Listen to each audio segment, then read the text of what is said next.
Huu ni wakati wa tafakari, huruma na mshikamano.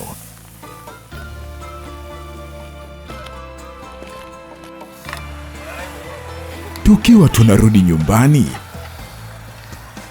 tunakutana na wale walio na mahitaji na tunawakaribisha kwa moyo wa upendo.